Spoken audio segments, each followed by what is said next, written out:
so much for volunteering to be here for our April Ask the Experts. Would you mind telling us a little bit about yourself and your connection to the foundation? Sure.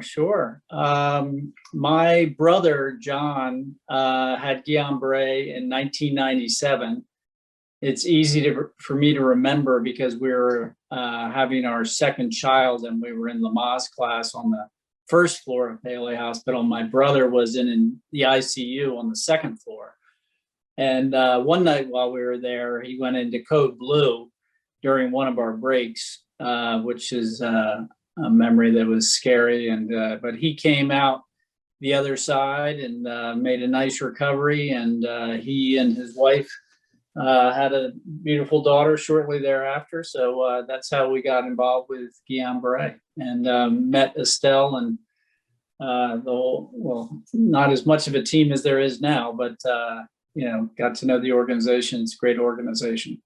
Well, and we appreciate how long you've been involved in the foundation and also advising our board as well.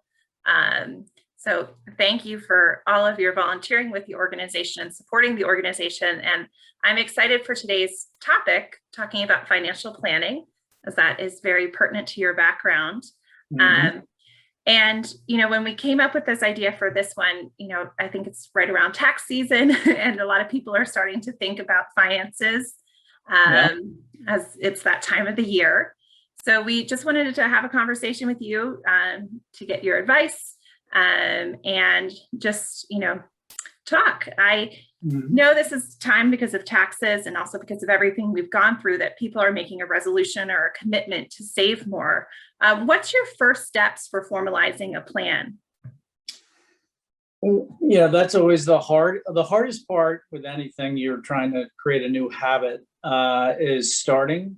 And with investing, I think one of the easiest things people should think about doing is automating investments somehow, some way. The easiest, most readily available for most people is at work with some sort of retirement plan where they can take money out of your paycheck.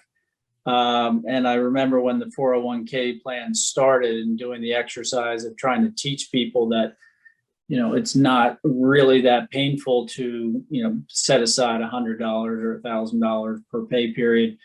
Just try it, get started with a small amount and build up from there.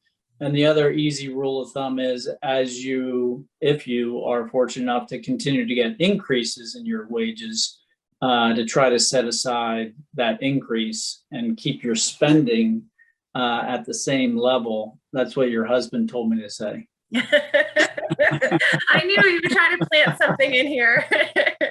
No, but that is a good way to, as you get more income, if you're comfortable with what you're already bringing home, then if you get an increase in salary, maybe you should consider setting aside more into a company retirement plan. If you have one, if you don't have a retirement plan, same idea of automating it where you have a separate account for your savings. So it's not just bundled into your checking account. Because if you see it there and you see that building up over time, most people will probably find a way to spend it. And it's much better to, have it, even if it's not a retirement account, having it set aside automatically. And that's also something called dollar cost averaging. It's a good way to invest where you're investing a little bit of money every month instead of a large chunk all at once. That's great. Yeah. And I know you yourself are a financial planner. What is the benefit of working with a financial planner rather than, starting yourself? Yeah. Well, it's better to start by yourself rather than not start at all. That's true. But it's also, in my opinion, I'm a certified financial planner and I've been in this business since 1986. And one of the things that's very satisfying from my side of the table, if you will, is having long-term relationships with clients because, and not that I'm old, but now that I've been in the business a long time, you see the benefits of the plans that were put in place years ago. And you also evolve with the client over time. So, clients don't think about having grandkids and, don't think about helping with their grandkids' college savings accounts and things that are coming down the road or even people with their own children setting aside money for college savings accounts. So having those proactive discussions because of the experience a planner might have with other clients of all different shapes and sizes is very beneficial to a lot of people, I think.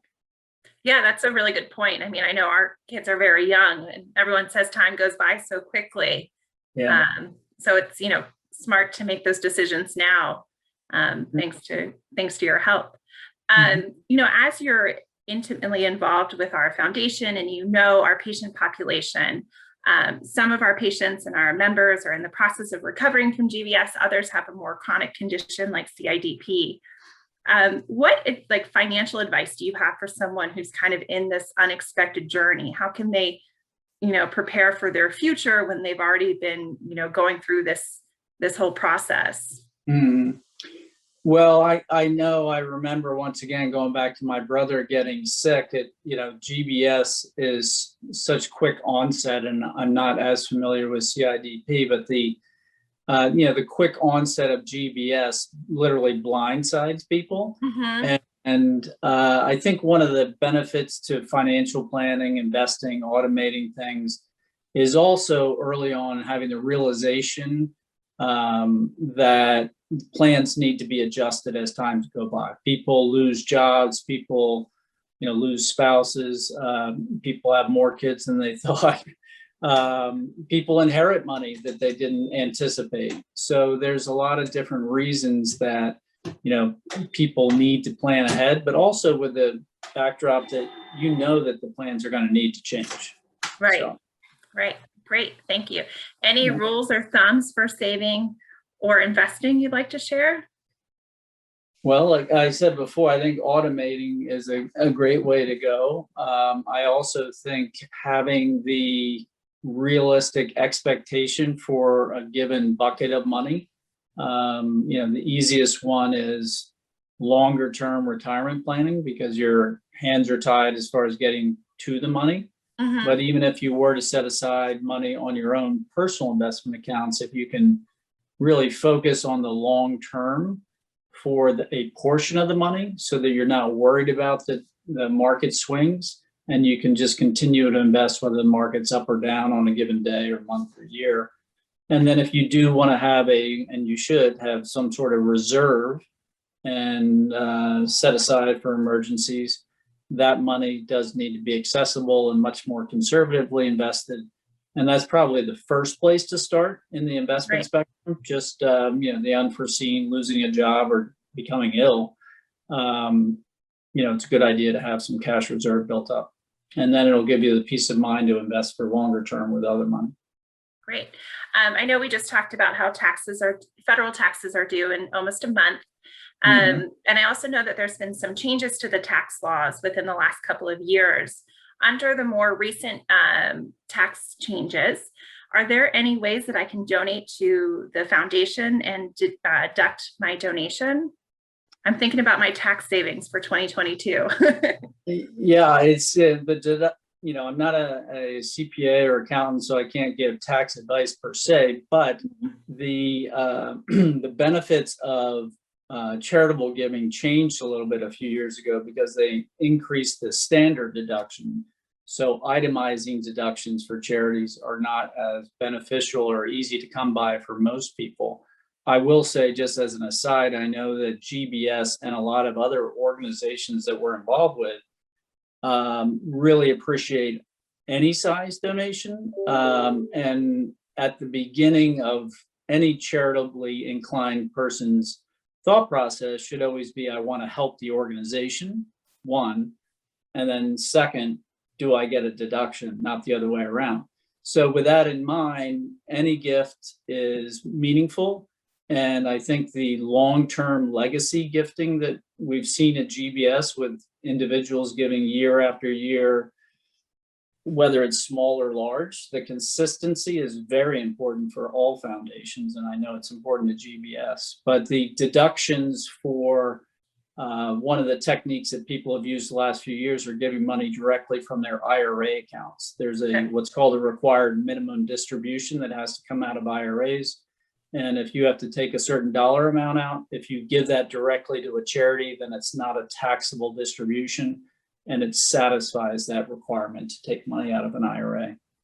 So that's Great. one technique. Thank you so much for that. Mm-hmm. My next question is, many members might be in my position and looking to meet with a financial planner to discuss, retirement or their estate in the future. How would you suggest you go about finding someone? Is there accreditation that they should look for? How can we make sure that our membership is getting the best available? Yeah, I think,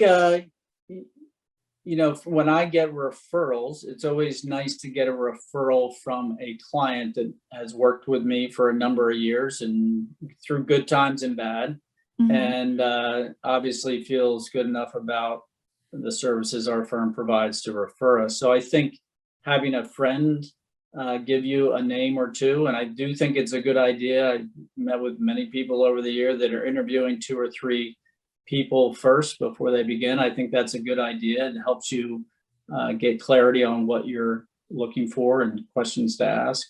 The designation I have, Certified Financial Planner, CFP, is an industry standard that people use. I mean, it's a continuing education degree and gives you a broad background about financial planning. I think that's a good one, a good seal of approval, and we're fiduciary in that role. So that's a good sort of credential to have.